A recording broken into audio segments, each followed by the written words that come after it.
Break के बाद आपका एक बार फिर से स्वागत है। छत्तीसगढ़ में बीजेपी और कांग्रेस जनता को भरोसा दे चुकी है। बीजेपी ने संकल्प पत्र के जरिए मोदी को गारंटी दी, तो कांग्रेस ने भी गारंटियों के जरिए भरोसा दिया। लेकिन जनता किस पर भरोसा चलाए, इस पर यह हमारी खास रिपोर्ट देखिए।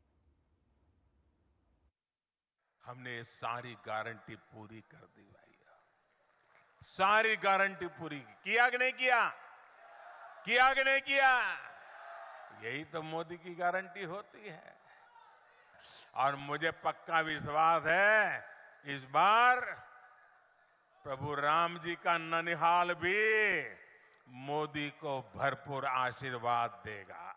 कांग्रेस की सही विचारधारा है आपको मजबूत बनाने की, आपको रोजगार दिलवाने की, आपको बढ़ती हुई महंगाई से बचाने की। इसीलिए आपके लिए काम हुआ। छत्तीसगढ़ के चुनावी रण में बीजेपी और कांग्रेस अपनी अपनी गारंटियां दे रहे हैं। बीजेपी मोदी की गारंटी का भरोसा दे रही है, तो कांग्रेस भूपेश पर भरोसा जता रही है। किसान, धान, महिला, युवा और कर्मचारियों को लेकर लगभग एक जैसे घोषणा पत्रों के जरिए दोनों पार्टियां जनता के बीच हैं और उन्हें भरोसा दिलाकर जीत की बात कह रही है।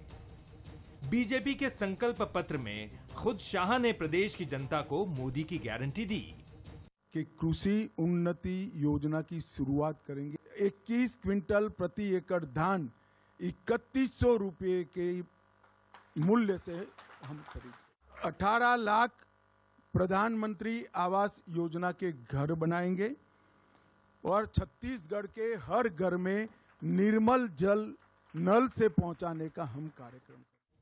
बीजेपी के संकल्प पत्र के 2 दिन बाद सीएम भूपेश ने जनता को गारंटियां दी।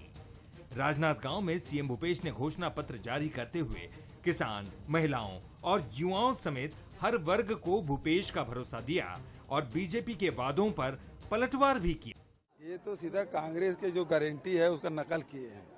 और दूसरी बात ये है कोनो ऋण माफी की बात नहीं है, ओपीएस की बात नहीं हो रही है। और दूसरी बात ये है कि केंद्र सरकार ने ही बोनस देने पर रोक लगाया था। अब क्या वो जो रोक लगाए हैं मोदी सरकार ने उसको वापस करेंगे। दूसरी बात है कि डायरेक्ट ट्रांजैक्शन की बात करते हैं और हमारी सरकार तो लगातार कर रही है, तीसरे दिन में भुगतान हो जाता है। अब बोलते हैं नकद भुगतान करेंगे, तो ये जो वो कहते हैं डायरेक्ट ट्रांसफर होना चाहिए, तो अपने ही आदेश के विरोध में ये अपना संकल्प पत्र लाया है। यकीनन दोनों पार्टियां एक दूसरे पर भरोसा नहीं जता रही हैं और जनता को यकीन दिलाने में कोई कोर कसर नहीं छोड़ रही है। लेकिन सबसे बड़ा सवाल यही है कि चुनाव में जनता किस पर कितना भरोसा जताने वाली है। Bureau report, Bansal.